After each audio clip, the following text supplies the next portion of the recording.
말씀의 제목은 버려야 할 교만, 가져야 할 겸손입니다. 버려야 할 교만, 가져야 할 겸손입니다. 말씀을 전하기 전에 먼저 한 구절을 찾아보겠습니다. 요한복음 17장 17절입니다. 요한복음 17장 17절.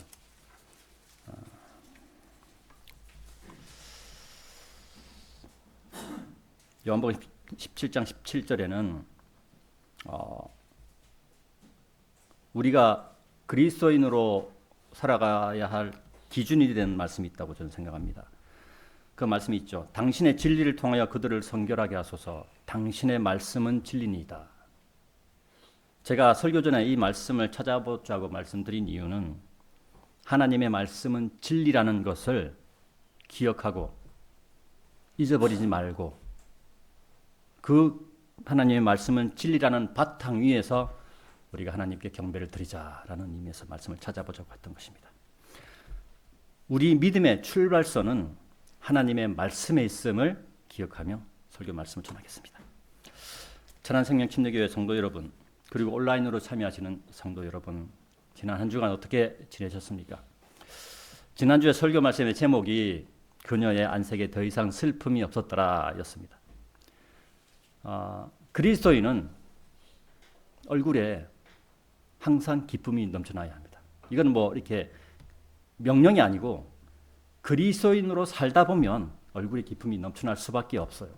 왜냐하면 하나님께서 그렇게 말씀하시기 때문에, 하나님께서 그렇게 말씀하시고 그렇게 인도하시기 때문에, 하나님께서 우리에게 성령님을 보내주셨죠. 그 성령님이 우리 속에서 그렇게 역사하시기 때문입니다. 기쁜 마음으로 매일매일을 살아가야 한다는 것입니다.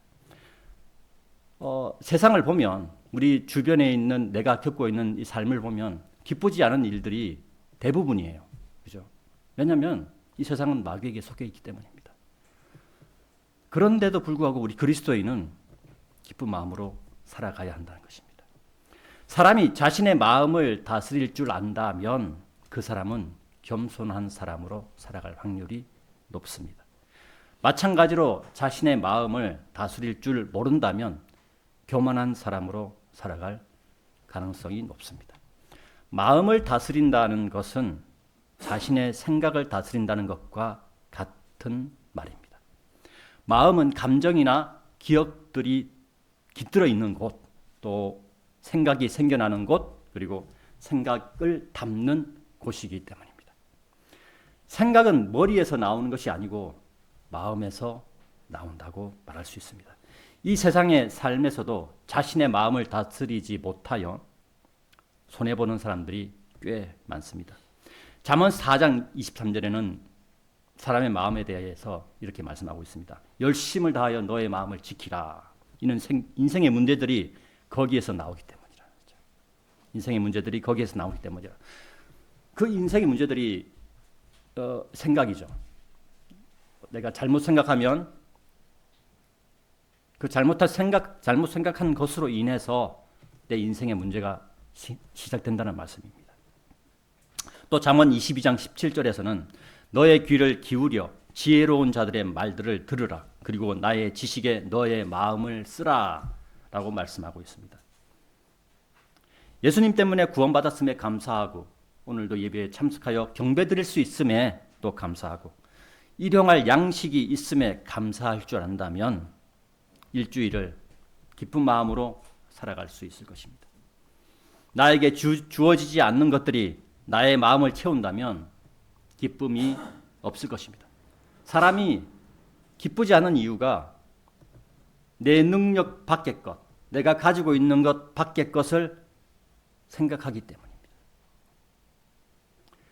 열심을 다하여 각자의 마음을 지키는 우리 천안생명 침례교회 성도님들이 되시기를 바랍니다. 그런 일주일이 모여서 1년이 되고 내 인생이 되는 것입니다. 그러면 어떻게 하는 것이 마음을 지키는 것인가를 알아보는 시간을 갖도록 하겠습니다. 오늘 말씀의 제목, 버려야 할 교만, 가져야 할 겸손에 대해서 첫 번째로 버려야 할 교만에 대해서 말씀드리겠습니다. 버려야 할 교만은 무엇인가? 본문 2절에 그리고 만찬이 끝나가자 마귀가 이때 시몬의 아들인 유다 이스카리옷의 마음속에 그분을 배반할 생각을 넣었더라라고 말씀하고 있습니다. 세상 사람들은 이 말을 들으면 이해하지 못할 것입니다. 왜냐하면 마귀가 사람의 그 속에다가 생각을 넣는다고 이 성경은 말씀하고 있기 때문입니다. 그렇죠? 요한복음 3장 2절은 마귀가 사람의 마음속에 생각을 넣을 수 있음을 알려주고 있는 말씀입니다. 유다 이스카리옷의 마음속에 예수님을 배반할 생각을 넣었다고 말씀하고 있기 때문입니다. 또한 성경은 욥기서 1장 7절에서 마귀가 이 땅을 돌아다니는 존재라고 알려주고 있습니다. 우리 욥기서 1장 6절과 7절을 한번 찾아보겠습니다. 욥기서 1장 6절과 7절입니다.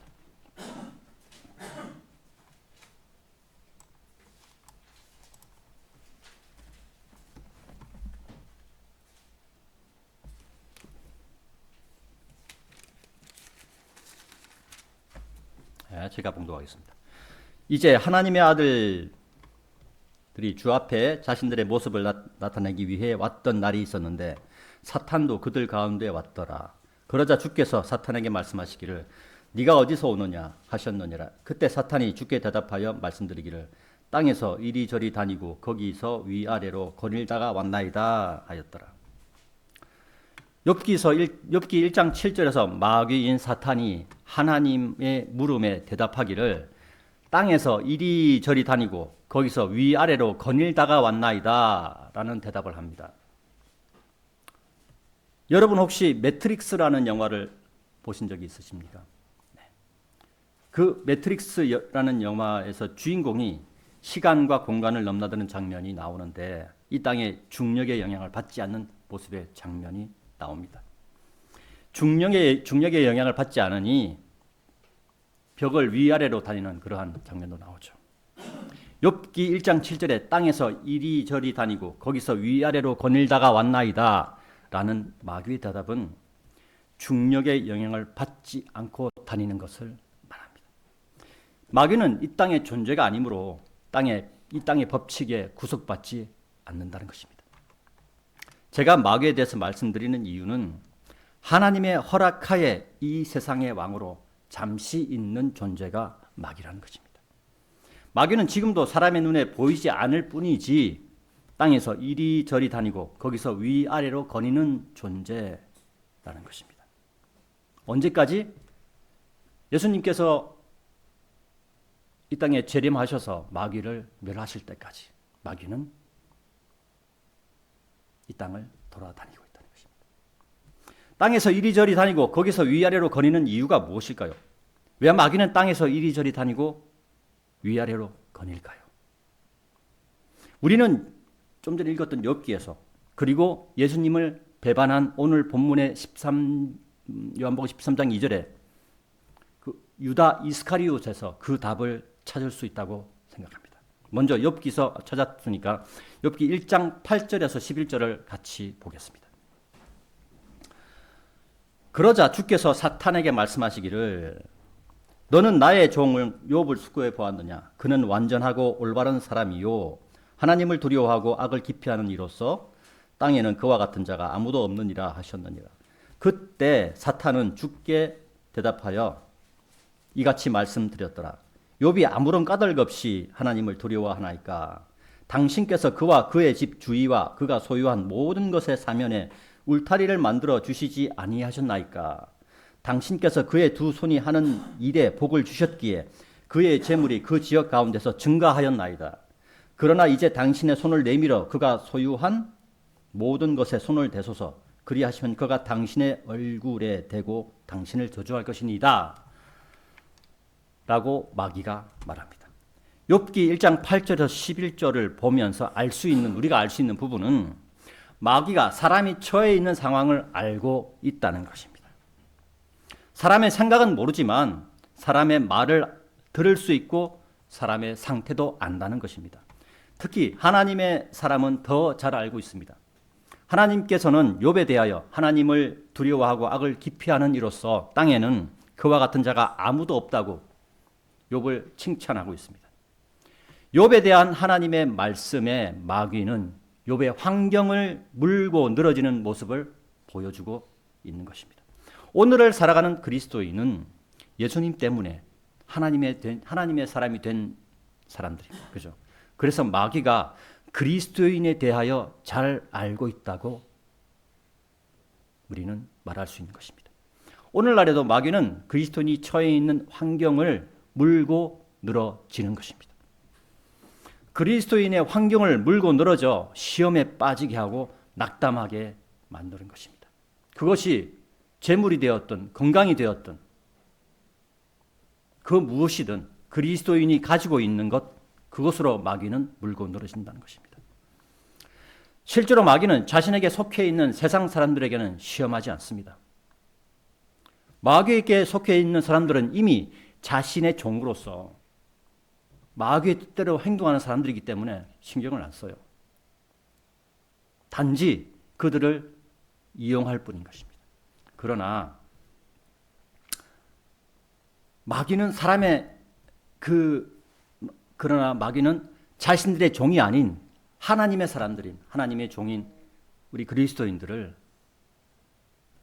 자신의 종으로 만들기 위해서 노력을 한다는 것입니다. 그래서 마귀는 하나님의 사람을 넘어뜨리게 하고 실패하게 하려고 계속 집적되는 것이죠. 오늘 욥도 마귀에게 그런 시험을 당하고 있는 것입니다. 욥이 하나님의 사람으로서 마귀에게 시험을 받았고 또 구약에 있는 많은 사람들, 다윗 왕도 그렇고 다 마귀에게 시험을 받았습니다. 마귀는 심지어 예수님도 시험하여 넘어지게 하려고 시도했던 존재였습니다. 그죠? 예수님께서 40일간을 굶으시고 광야에 가셔서 마귀에게 시험을 받으셨다고 마태복음 4장 그리고 누가복음 4장에서 말씀하고 있죠. 이런 마귀가 우리 각자가 처해 있는 상황에 대하여 잘 알고 있다는 사실을 욥기가 증명해 주고 있다고 저는 생각합니다. 따라서 그리스도인은 영적으로 항상 깨어 있어야 하는 것입니다. 영적으로 깨어 있지 못하면 이런 마귀의 속임수에 넘어지고 실패할 것이기 때문입니다. 사실 욥은 하나님을 두려워하고 악을 기피했던 사람이라고 욥기서 1장 1절에서 말씀하고 있는 것이죠.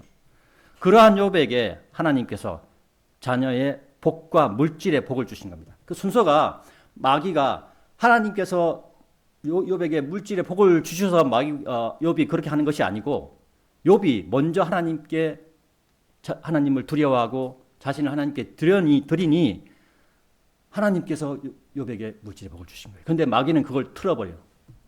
틀어서 시험하는 겁니다.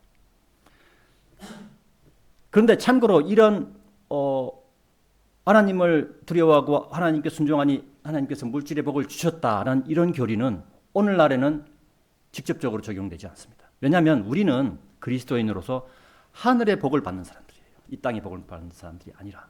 그래서 이거는 우리의 교리하고는 다르다라는 것을 기억하시고 만약에 이게 우리의 교리에 적용을 시켜버리면 우리가 물질의 복을 쫓아다니는 사람들이 됩니다. 그럼 어떻게 됩니까? 세상에 있는 교회들, 기독권 교회들처럼 그렇게 행동할 수밖에 없어요. 그래서 이건 조심해야 될 부분입니다. 그러나 마귀는 욥이 먼저 하나님을 두려워하고 악을 기피하는 사람임을 무시하고 욥에게 있는 물질을 빌미로 하나님 앞에서 욥을 공격합니다. 하나님과 마귀는 사람을 보는 시각이 완전히 다름을 또한 우리가 알 수 있습니다. 하나님께서는 사람의 중심, 마음을 보시는데 마귀는 사람이 가지고 있는 외적인 것들을 본다는 것입니다. 한번 생각해 보십시오. 이 세상 사람들 또 어떻습니까? 사람의 외모를 보죠. 그죠? 외적인 것을 봅니다. 우리가 그걸 통해서 알 수 있는 것은 세상 사람들의 아비가 마귀라는 것을 알 수가 있다는 것입니다. 욥기서 1장 5절은 욥의 마음을 볼 수 있는 구절입니다. 5절에서 그런데 그들의 잔칫날이 지나갈 때면 이와 같은 일이 있었으니 욥이 사람을 보내서 그들을 성결하게 구별하였고 아침에 일찍 일어나 그들 모두의 수대로 번제물들을 바쳤더라. 이는 욥이 말하기를 혹여나 나의 아들들이 죄를 지어 그들의 마음속에서 하나님을 저주하였을까 하노라 하였기 때문이다. 욥이 지속적으로 이같이 하였더라 라고 말씀하고 있습니다. 그런데 이 욥의 행동은 오늘날 우리에게 영적으로도 충분히 적용할 수 있습니다. 우리도 이렇게 하나님 앞에 우리 자신을 드려야 하는 것입니다. 욥은 아브라함보다 앞선 시대를 살았던 사람입니다. 유대인이라는 그 유대인이 만들어지기 이전에 하나님을 마음에서부터 경배드리던 사람이었습니다. 그러나 마귀는 하나님께서 욥을 칭찬하는 말을 듣자 즉시 그의 본심을 의심하는 말을 하며 욥이 가지고 있었던 하나님께서 주신 물질로 인해서 하나님을 경배하는 것이라고 뒤바꾸어 말하고 있습니다. 마귀는 사람의 마음, 사람의 생각 등은 알 수도 없고 관심이 없는 사악한 존재인 것입니다. 마귀는 어떻게 해서라도 사람을 시험에 빠지게 하여 넘어뜨리려는 존재라는 것을 우리는 욥기를 통해서 알 수 있는 것입니다. 사람이 가지고 있는 것을 이용하여 사람의 마음, 생각을 하나님으로부터 멀어지게 만드는 것입니다. 우리는 욥기를 통하여 마귀가 사람을 건드리는 것이 하나님께 승인받은 것임을 알아야 합니다. 그죠? 하나님께서 우리 말씀 거기 보면 우리 1장 12절을 보면 그러자 주께서 사탄에게 말씀하시기를 보라 그가 가진 모든 것이 너의 권세 안에 있도다. 단 그의 몸에는 너의 손을 내밀지 말라 하셨느니라. 그렇게 하여 사탄이 주의 면전에서 물러가 밖으로 나갔더라. 자, 사탄이 욥을 건드리는데 하나님께서 범위를 허락하시죠. 네. 이 세상의 통치권을 일정 기간 임대한 것입니다. 이 임대 기간이 지나면 마귀는 1000년 동안 지옥에 있는 끝없는 구렁 속에 갇히게 된다고 요한계시록 20장 1절부터 3절에서 말씀하고 있습니다. 이 세상이 마귀로 인하여 온통 죄악으로 물들었지만 마귀도 그 끝이 있다고 성경은 말씀하고 있는 것입니다. 유다 이스카리옷은 예수님과 3년 반을 동행하였지만 예수님을 은하 30개의 수석 제사장들에게 넘겨버렸습니다. 그죠? 예수님을 배반한 사람이 되었습니다. 요한복음 12장 1절에서 8절을 한번 같이 보겠습니다. 요한복음 12장 1절에서 8절입니다.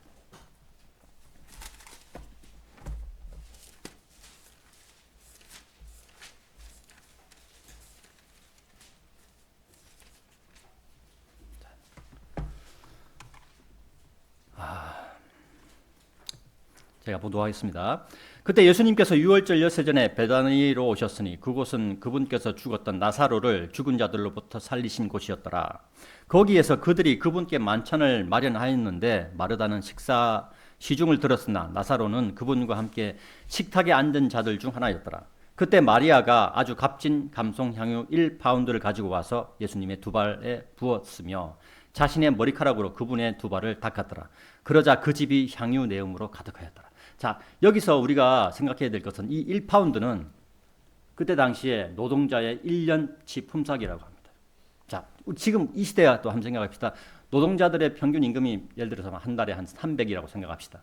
300을 1년 모으면 어느 정도 됩니까? 3,600 정도 되죠. 네. 자, 그 정도를 생각합시다. 똑같진 않지만, 자, 그 정도의 그 가치를 가지고 있는 게 지금 이 마리아가 예수님의 두 발에 부었던 이 향유의 가치였습니다. 자, 그때 4절입니다. 그때 그분의 제자들 중 한 명이며 시몬의 아들이자 그분을 배반할 유다 이스카리옷이 이같이 말하니라. 어찌하여 이 향유가 300펜스에 팔리지 않았으며 어찌하여 이것이 가난한 자들에게 주어지지 아니하였느냐. 그가 이것을 말한 것은 자신이 가난한 자들을 신경 써서가 아니요 다만 그가 도둑이며 돈가방을 맡아서 그 안에 둔 것을 가지고 간 까닭이라. 그때 예수님께서 이같이 말씀하셨느니라. 그녀를 가만히 두라. 나의 장사 지내는 날을 대비하여 그녀가 이것을 간직하였느니라. 이는 너희가 가난한 자들을 항상 너희 곁에 두고 있기 때문이라.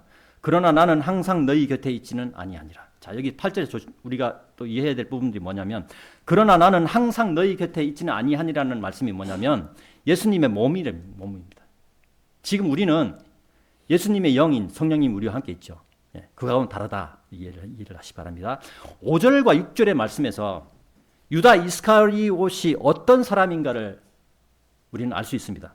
유다 이스카리옷은 돈가방을 담당한 자로서 돈에 욕심이 있었고 자기의 돈이 아닌 공금에 손을 대는 사람이었던 것입니다. 남의 것에 욕심을 내는 것은 우상 숭배와 같다고 오늘 오전에도 성경부의 시간에 봤습니다. 그죠? 골로새서 3장 5절입니다. 그죠?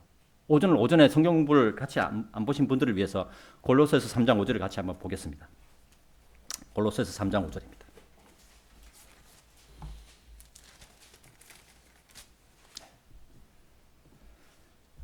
자,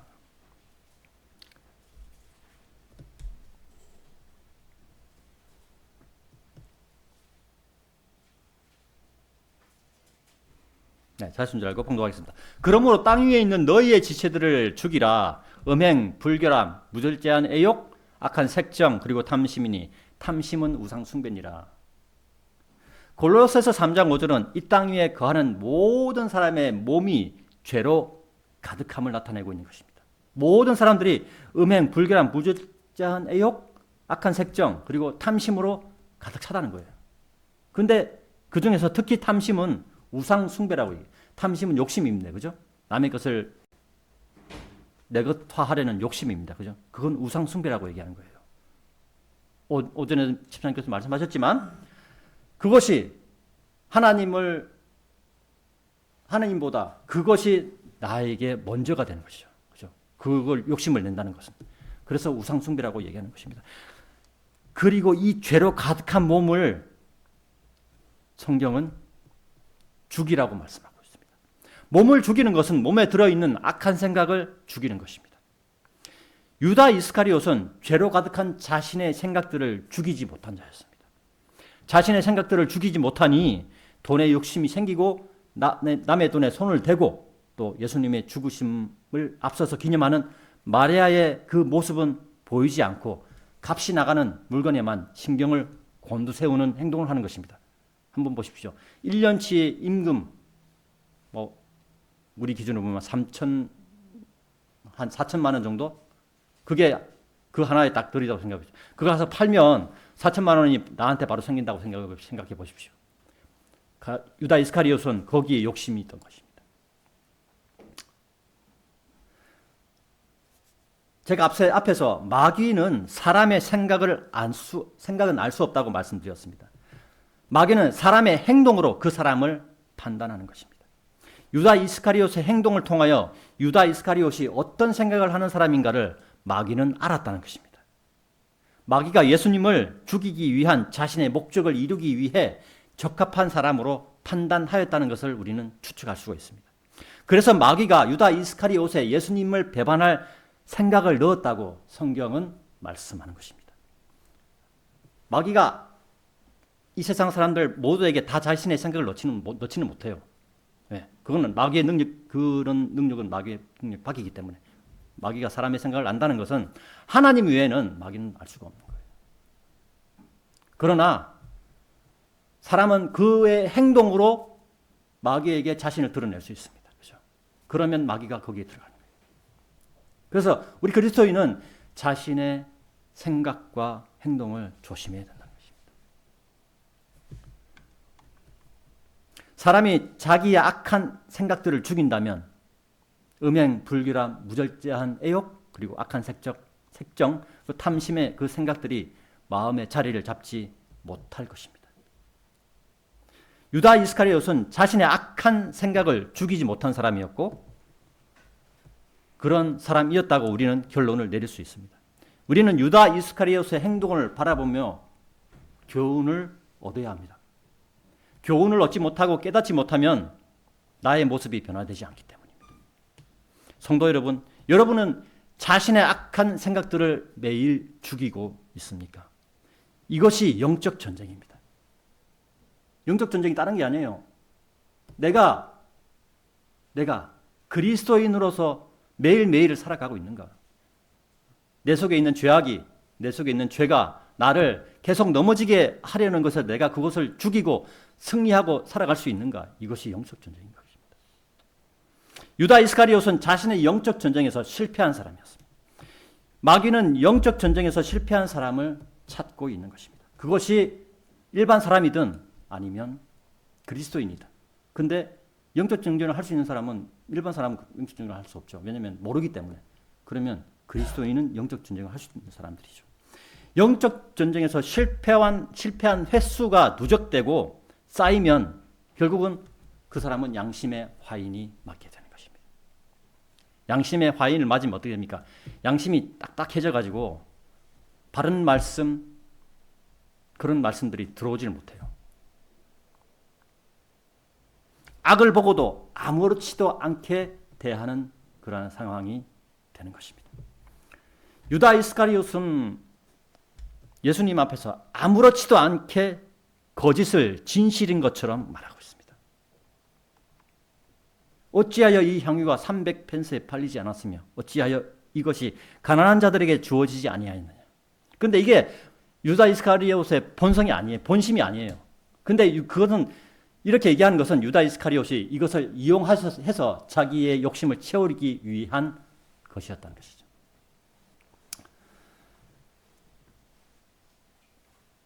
유다 이스카리옷은 가난한 자들을 자기의 입에 올리고 자신의 물질을 탐한 자였습니다.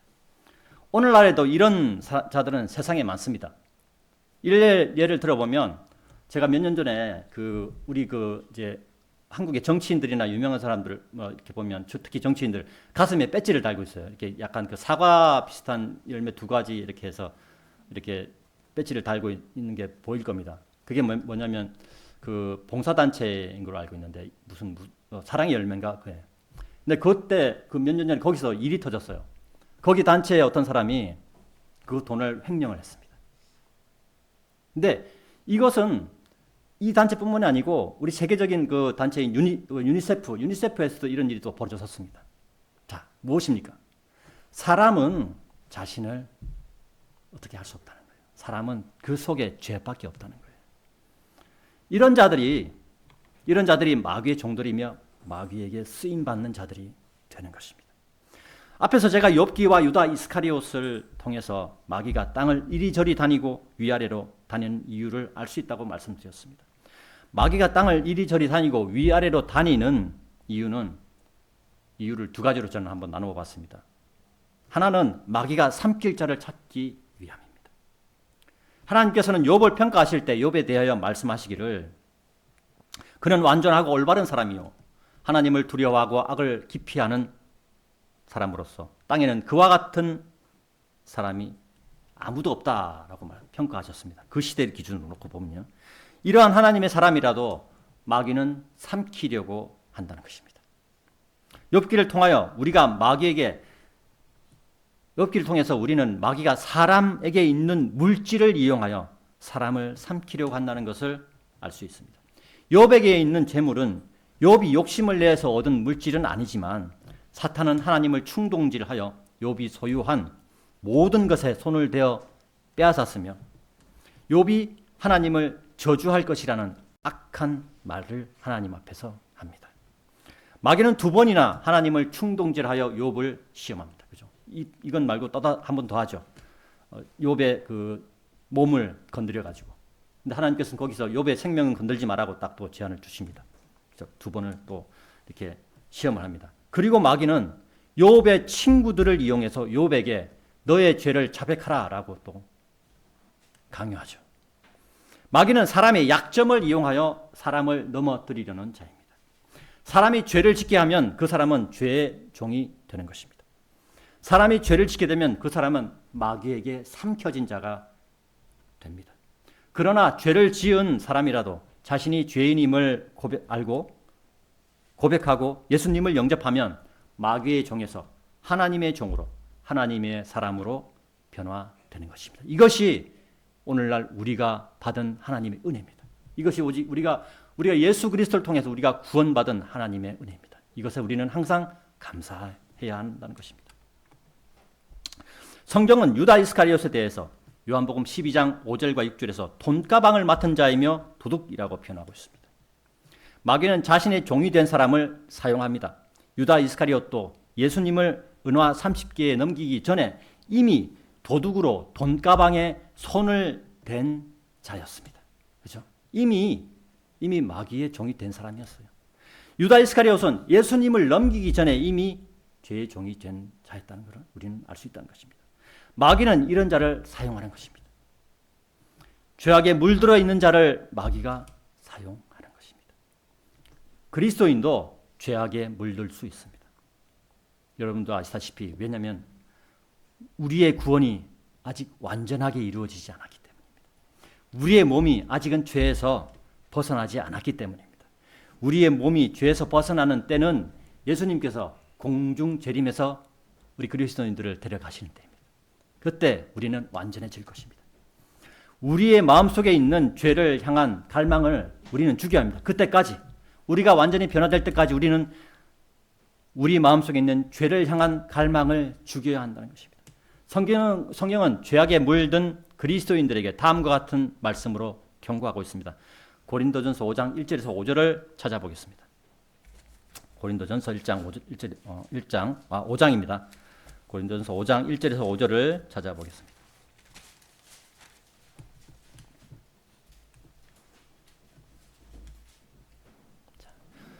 음행이 너희 가운데 있음이 공공연하게 알려져 있는데 그러한 음행은 이방인들 사이에서도 이름조차 불리지 않는 것이니 즉 누군가가 자신의 아버지와 아내를 취하였다는 것이라.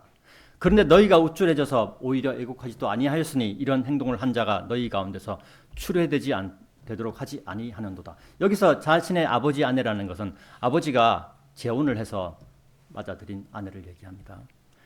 이는 진실 3절입니다. 이는 진실로 내가 몸 안에서는 떨어져 있으나 영 안에서는 같이 있기에 마치 내가 같이 있는 것처럼 이런 행동을 그와 같이 한 자에 관하여 이미 판단하였기 때문이라. 우리 주 예수 그리스도의 이름으로 너희가 함께 모일 때 곧 나의 영도 우리 주 예수 그리스도의 권능으로 함께 모일 때 5절입니다. 그러한 일을 육신의 멸망을 위해 사탄에게 넘겨주는 것은 그 영이 주 예수의 날에 구원받게 하려 함이라. 그리스도인이 죄를 지어 세상 사람들이거나 아니면 같은 믿음을 가진 형제 자매들에게 본이 되지 않는다면 빨리 죽을 수 있다고 성경은 말씀하는 것입니다. 그러나 구원은 받게 되죠. 왜냐하면 예수님 때문에 구원받았으니까. 구원은 받습니다. 하지만 그에게 상급은 없게 되는 것입니다. 그렇죠? 빨리 죽을 수도 있다는 것을 성경은 말씀하고 있습니다. 자, 마귀가 땅을 이리저리 다니고 위아래로 다니는 이유는 두 번째는 마귀는 충동질하는 자라고 생각합니다. 우리는 물질에 관하여 잘 생각해 보아야 합니다. 사람이 살아가기 위해서는 어느 정도의 물질은 있어야 합니다. 그러나 그것이 과하여 물질에 욕심이 생긴다면 마귀는 그 물질을 이용하여 사람을 마귀의 종으로 만들려고 한다는 것입니다. 유다 이스카리ot도 물질 욕심을 냈죠. 그렇죠? 자신의 범위를 넘어서는 것에 욕심을 낸 거예요. 물질에 욕심을 내는 그리스도인이 있다면 마귀의 표적이 된다는 것입니다. 자신이 가지고 있는 하나님께서 주신 능력 이상으로 욕심을 내는 것은 죄로 향하는 지름길이 되는 것입니다. 욥기에서는 욥이 물질에 욕심을 내지 않았고 다만 하나님을 두려워하는 자로 살았던 사람이었습니다. 이런 상황에서도 마귀는 욥에게 있는 물질로 하나님을 충동질하여 욥을 고난에 빠지게 하였습니다. 마귀는 하나님도 충동질하려는 자입니다. 마귀가 이런 행동을 하는 이유는 사탄은 두려움 없이 만들어졌기 때문입니다. 마귀가 두려움을 모른다는 거예요. 두려움이 뭐예요? 자, 우리 어린 아이들이 과감하게 행동하는 이유가 있죠. 왜? 모르기 때문이에요. 모르면 용감할 수 있다는 얘기가 그건 사실입니다. 그렇죠? 욥기 41장 33절에는 마귀에 대해서 이렇게 얘기하고 있습니다. 땅 위에는 그와 같은 것이 없나니 그는 두려움 없이 지음을 받았느니라. 그러니까 땅 위에 있는 존재들은 다 두려움이 있다는 거예요. 땅 위에 있는 존재들은. 땅 위에는 그와 같은 것이 없나니 그는 두려움 없이 지음을 받았느니라. 마귀는 두려움을 모르는 자예요. 마귀는 두려움을 모르는 존재라고 성경은 말하는 것입니다. 따라서 하나님을 충동질하려는 자가 사람을 충동질하려는 것은 당연한 것입니다. 이 땅 위에 살아가는 사람은 모두 죄를 가지고 있습니다. 그리스도인이라고 해서 죄가 없는 것이 아닙니다. 그리스도인과 세상 사람의 차이점은 구원받았느냐, 구원받지 못했느냐, 이 차이점밖에 없어요. 그죠? 저도 살아가다 보면 욱할 때도 있고 마음속에 욕이 나올 때도 있어요. 물론 밖으로 내지는 않습니다. 그러니까 세상에서 세상 일을 할 때. 왜냐? 내 속에 죄가 있기 때문이에요. 그러니까 나와 세상 사람, 그리스도인과 세상 사람 차이는 구원받았느냐, 받지 않았느냐, 그 차이밖에 없는 거예요. 똑같아요.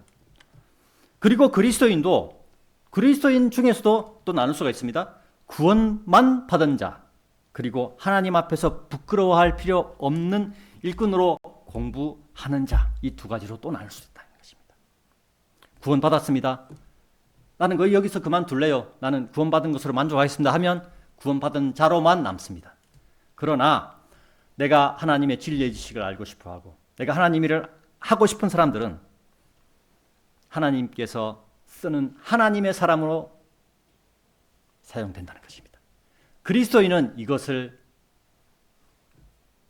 바라봐야 되는 것이죠. 이것에 욕심을 내는 거예요. 물질에 욕심을 내는 게 아니라 하나님의 일을 하려는 사람이 되고자 욕심을 내야 되는 것입니다. 성도 여러분은 하나님 앞에서 부끄러워할 필요 없는 일꾼으로 공부하는 자로 성장해야 합니다. 그리스도인인 우리가 하나님 앞에서 부끄러워할 필요 없는 일꾼으로 공부하는 자로 성장한다면 여러분은 죄를 짓지 않으려고 노력할 것이고, 왜냐하면 말씀을 보니까, 그리고 교만한 마음, 교만한 생각도 멀리 할 수 있을 것입니다. 왜냐하면 성경에서 교만은 죄라고 말씀하고 있으니까.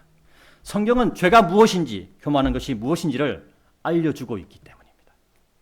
오늘 말씀의 제목, 버려야 할 교만, 가져야 할 겸손에 대해서 두 번째로 가져야 할 겸손에 대해서 말씀드리겠습니다. 가져야 할 겸손이 무엇이냐?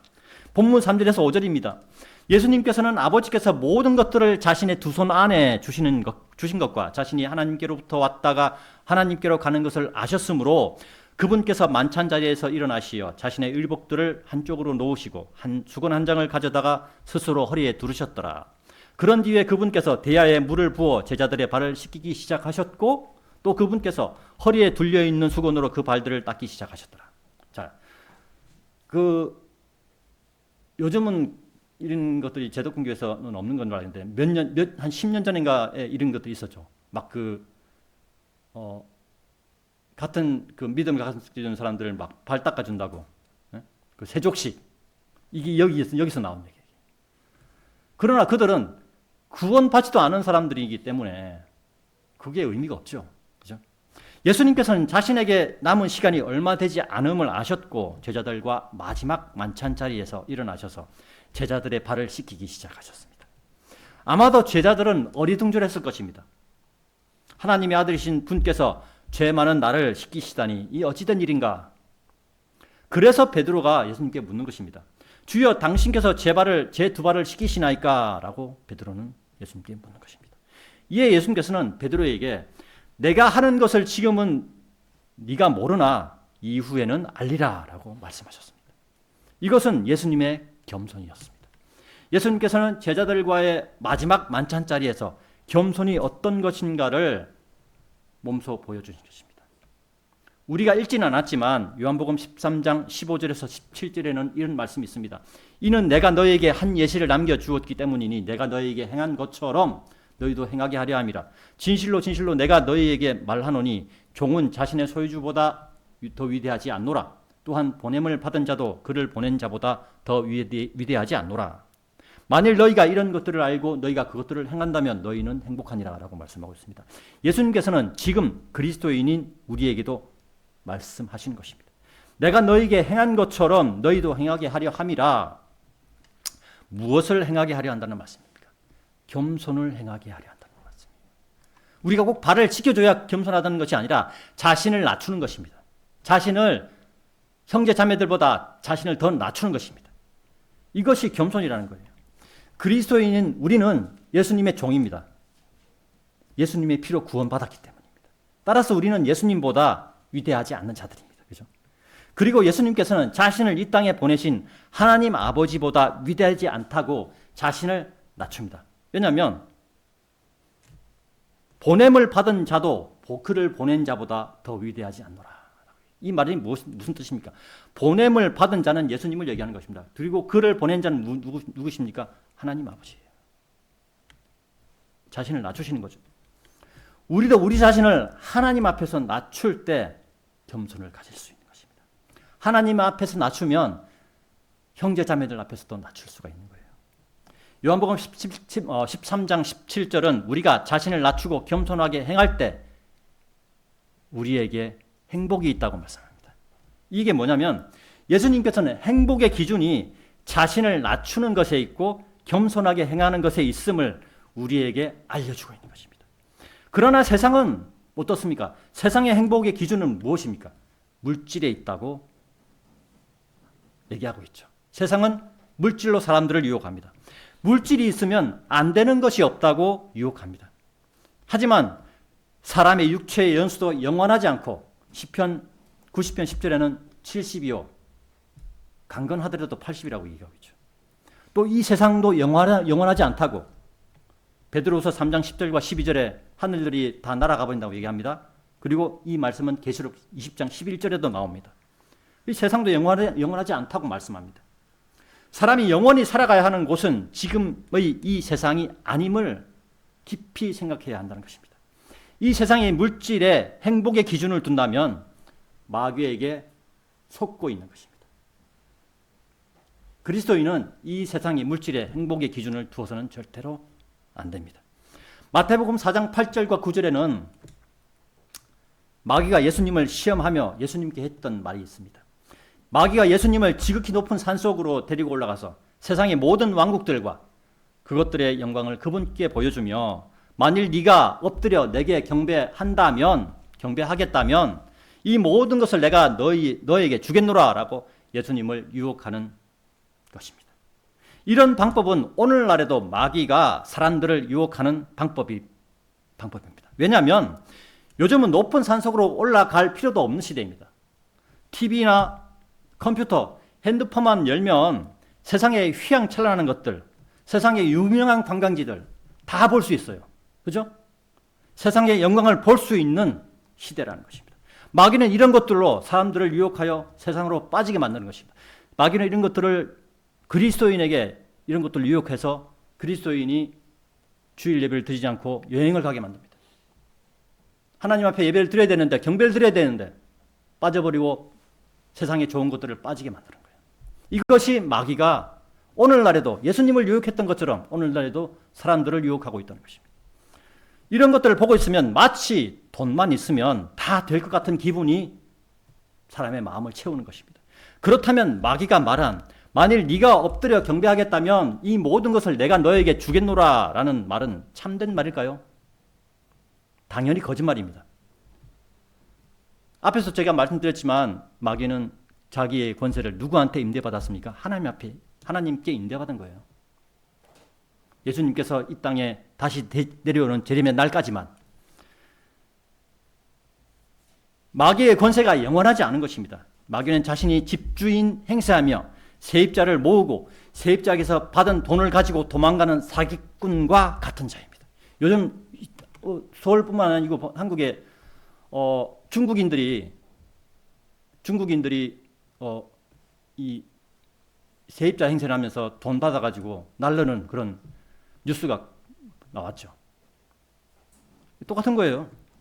그리스도인은 물질에 돈에 욕심을 부려서는 안 된다는 것입니다. 마귀는 사람이 물질에 돈에 욕심을 내도록 유혹합니다. 이것은 마치 낚시꾼이 낚싯바늘에 물고기가 좋아할 만한 것을 걸어놓고 물고기를 유인하는 것과 같습니다. 그래서 낚시꾼은 잡은 물고기가 물고 있는 미끼를 물고기 입에서 떼어내버립니다. 그죠? 마귀도 마찬가지입니다. 마귀는 마귀의 종이 된 사람을 마귀의 도구로 사용하고 가치가 없어지면 사람을 죽음으로 내몰아서 지옥으로 가게 만드는 그런 존재입니다. 마귀는 이 세상의 왕으로서 이 세상의 물질과 돈으로 사람을 유혹하는 그러한 존재입니다. 앞에서 그리스도인도 죄를 지을 수 있음을 말씀드렸습니다. 이유는 그리스도인이라고 하더라도 아직 몸의 구속을 받지 않았기 때문입니다. 우리가 몸의 구속을 받는 그날까지 우리는 하나님 앞에서, 예수님 앞에서, 그리고 우리 안에 계시는 성령님 앞에서 겸손하겠다는 마음가짐으로 살아가야 합니다. 그리고 같은 믿음의 형제 자매들에게 겸손하게 행해야 한다고 성경은 갈라디아서 6장 10절에서 말씀하고 있습니다. 오늘 말씀의 결론입니다. 겸손을 자신에게서 치워버린다면 교만한 자로 남게 될 것입니다. 마귀는 교만한 자를 찾아다니는 것입니다. 겸손은 사람을 하나님께로 인도하는 지름길입니다. 그러나 교만은 사람을 마귀에게로 인도하는 지름길이 될 것입니다. 또한 매일매일 겸손한 자는 믿음과 선한 양심을 매일매일 계속 붙드는 사람이 됩니다. 그러나 교만은 겸손과 함께 할 수 없습니다. 믿음과도 함께 할 수 없고 선한 양심과도 함께 할 수 없으며 오직 죄들과만 함께 할 수 있는 것입니다. 유유상종이라는 말이 있죠. 같은 것끼리 모인다. 교만은 죄와 친한 존재입니다. 그죠? 결국 자신에게서 겸손을 치워버리면 믿음에서 멀어져 버리고 죄를 짓게 되는 것입니다. 디모데전서 1장 19절에는 이런 말씀이 있죠. 믿음과 선한 양심을 계속 붙들라. 그것들을 치워버린 어떤 자들은 믿음에 관하여는 파선하였느니라 라고 그리스도인들에게 권고하고 있습니다. 선한 양심은 겸손과 밀접한 관련이 있습니다. 교만은 그리스도인의 마음에서 믿음과 선한 양심을 버리게 만듭니다. 그렇죠? 오늘 설교 말씀의 제목인 버려야 할 교만 그리고 가져야 할 겸손은 교회 시대를 살아가는 그리스도인들에게 버려야 할 것이 무엇이고 가져야 할 것이 무엇인가를 다시 한번 생각하자는 뜻에서 정해본 것입니다. 만약 그리스도인들이 함께 모이지 않고 개인적으로 신앙생활을 한다면 교만이나 겸손은 그렇게 필요하지도 않았을 항목이었을 수도 있습니다. 그러나 예수님께서는 믿는 자들을 구원하시고 함께 하시기 위해 십자가 사형틀에서 피를 흘리시고 죽으시며 하나님 아버지께서 다시 일으켜 세우셔서 부활하시고 승천하셔서 구원의 길을 열어놓으셨습니다. 그리고 교회라는 세상에서 불러냄을 받은 사람들의 모임을 만들어 주셨습니다. 그리스도인은 개인적인 신앙생활만 하는 사람들이 아닙니다. 같은 믿음과 같은 교리 안에서 함께 신앙생활을 하는 그러한 사람들입니다. 그래서 더더욱 그리스도인은 교만은 버려야 하고 겸손은 소유해야 하는 것입니다. 우리 교회가 지금까지 5년 하고 이 생명침례교회라는 타이틀로 지금까지 5년 하고 2개월을 지내왔습니다. 그 가운데 현재 남아있는 사람보다 거의 2배나 많은 사람이 교회를 떠나갔습니다. 그들이 떠나간 핑계는 여러 가지가 있을 수 있으나 한 가지로 말씀드리면 그들에게는 겸손이 없었습니다. 그들에게는 교만이 자리하고 있었던 것입니다. 겸손한 그리스도인은 형제, 자매에게 좋은 영향을 줍니다. 왜냐하면 겸손하기 때문입니다.